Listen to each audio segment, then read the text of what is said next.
her bag full of her belongings in hand. She didn't have much. The HPSC made sure of that, but at least that meant she didn't have to deal with moving a bunch of bags around. As she was walking down the dirt road, she stopped, and her eyes narrowed. Something's approaching me.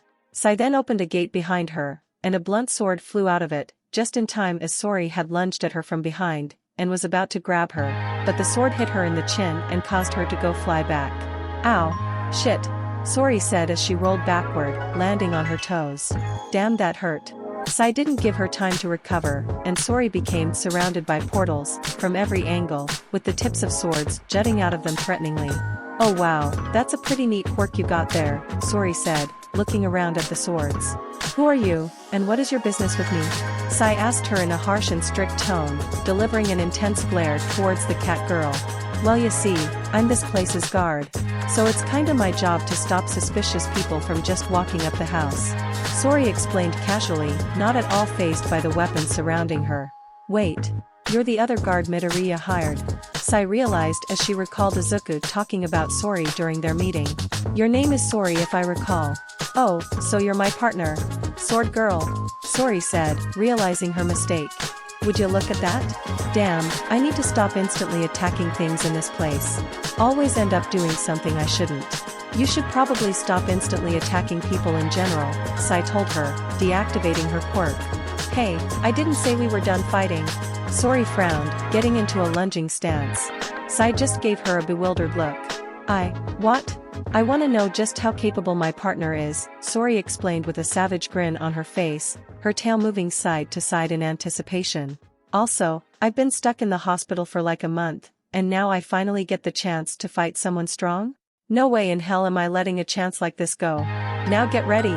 Sai took a quick look at Sori and knew she wasn't gonna back down. Fine. But you're taking responsibility for this. Here we go.